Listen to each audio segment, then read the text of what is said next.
여러분, 오늘은 최근 시장에서 갑자기 상한가를 찍으면서 많은 투자자들의 시선을 끌어버린 종목 하나를 깊게 파보겠습니다. 바로 에코플라스틱입니다. 이 종목을 단순하게 친환경 테마주다라고 보면 절반만 보는 것이고요. 반대로 부채 많다, 위험하다라고만 보면 또 절반만 보는 겁니다. 이 종목은 지금 딱 그 중간, 기회와 리스크가 동시에 존재하는 아주 애매하지만 그래서 더 큰 돈이 움직일 수 있는 자리에 와 있습니다. 오늘 영상에서는 왜 이 종목이 상한가까지 갔는지, 이게 단순 테마인지 아니면 진짜 시작인지, 그리고 여러분이 여기서 어떻게 대응해야 하는지까지 하나도 빠짐없이 다 풀어드리겠습니다. 먼저 에코플라스틱이 어떤 회사인지부터 정확하게 짚고 가겠습니다. 이 회사는 자동차 부품 회사입니다. 그런데 그냥 부품 회사가 아니라 자동차에 들어가는 플라스틱 부품을 만드는 회사입니다. 범퍼, 내장재, 외장 부품, 차량 곳곳에 들어가는 플라스틱 부품을 생산하고 있습니다. 여기까지 보면 별거 아닌 것 같죠? 그런데 여기서 핵심이 하나 있습니다. 이 회사는 단순히 플라스틱을 만드는 게 아니라 금속을 플라스틱으로 바꾸는 역할을 하는 회사입니다. 이게 왜 중요하냐면 지금 자동차 산업의 핵심은 단순히 잘 달리는 차가 아니라 가볍고 효율적인 차입니다. 특히 전기차에서는 이게 훨씬 더 중요합니다. 배터리가 엄청나게 무겁기 때문에 차체를 최대한 가볍게 만들어야 주행거리도 늘어나고 효율도 좋아집니다. 그래서 완성차 업체들은 금속 부품을 점점 플라스틱으로 바꾸고 있습니다.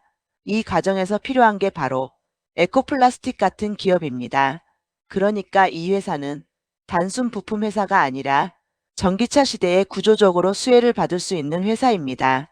그럼 이제 실적을 한번 보겠습니다. 최근 몇 년 동안 이 회사는 외형적으로는 계속 성장하고 있습니다. 매출은 꾸준히 늘어나고 있고 자동차 산업이 회복되면서 납품 물량도 증가하는 흐름입니다. 그런데 여기서 중요한 포인트가 하나 있습니다.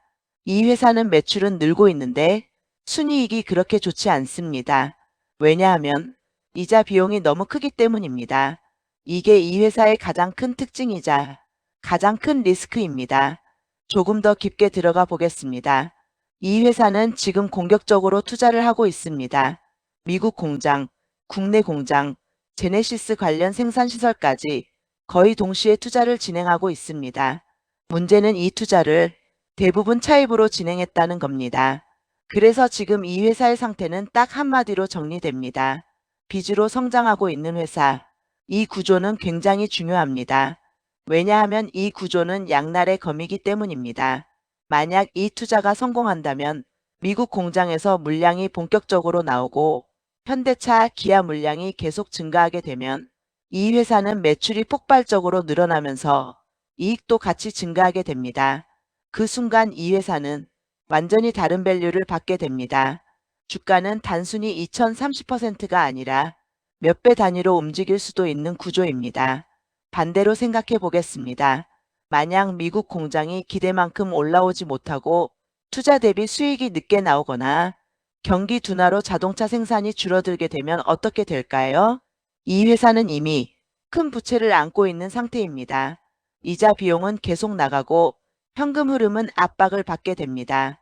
그럼 그때부터는 주가가 급격하게 무너질 가능성도 있습니다. 그래서 이 종목은 항상 이렇게 봐야 합니다. 성공하면 크게 가고 실패하면 크게 빠지는 구조. 자, 그럼 이제 오늘 상한가 간 이유를 이야기해 보겠습니다. 여기서 중요한 건 오늘 상승은 이 회사의 실적 때문이 아니라는 겁니다. 오늘 시장 전체를 보면 코스피가 크게 빠졌습니다. 외국인과 기관이 대량으로 매도를 하면서 시장 전체 분위기가 좋지 않았습니다. 이런 장에서는 보통 대부분의 종목이 같이 빠지는 게 정상입니다. 그런데 이런 상황에서도 특정 테마는 오히려 강하게 올라갑니다. 그게 바로 이슈 테마입니다. 오늘 시장에서 가장 큰 이슈는 중동 리스크였습니다. 특히 호르무즈 해역 관련 긴장감이 올라가면서 유가 상승, 공급망 불안 이슈가 동시에 터졌습니다. 이게 왜 중요하냐면 호르무즈 해협은 전 세계 원유 물동량의 핵심 통로입니다.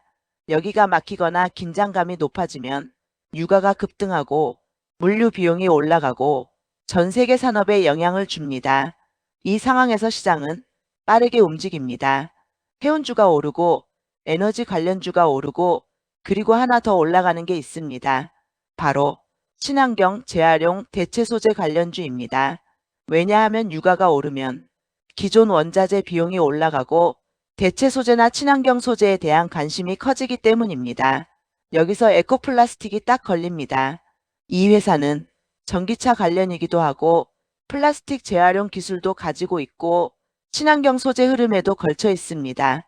그러니까 시장 입장에서는 이거 지금 상황에 딱 맞는 종목이다. 이렇게 판단을 한 겁니다. 그래서 오늘 상한가는 이렇게 정리됩니다. 기존에 가지고 있던 전기차 현대차 미국 공장 스토리에 오늘 터진 전쟁 유가 친환경 테마가 붙으면서 수급이 한 번에 몰린 겁니다. 그럼 여기서 중요한 질문이 하나 나옵니다. 이거 계속 갈 수 있느냐?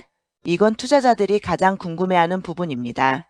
이걸 판단하려면 딱 두 가지를 봐야 합니다.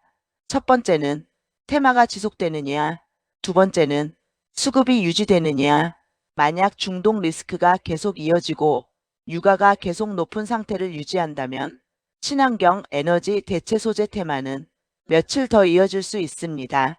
그럴 경우 에코플라스틱도 추가 상승이 나올 수 있습니다. 하지만 반대로 전쟁 이슈가 완화되거나 시장 분위기가 다시 안정되면 이 테마는 굉장히 빠르게 식습니다. 그때는 상한가 종목일수록 더 빠르게 눌릴 수 있습니다.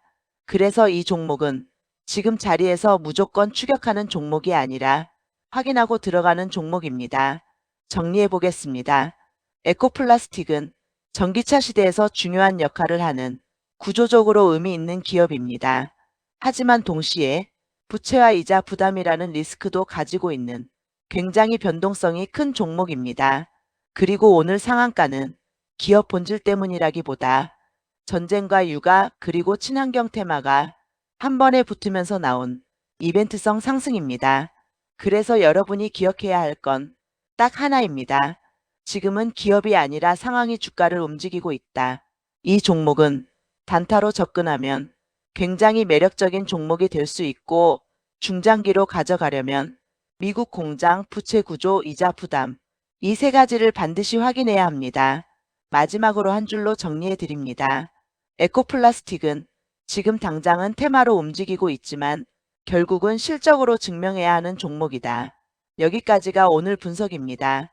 이 영상이 도움이 되셨다면 좋아요와 구독 꼭 부탁드리고요. 끝까지 시청해 주셔서 감사합니다.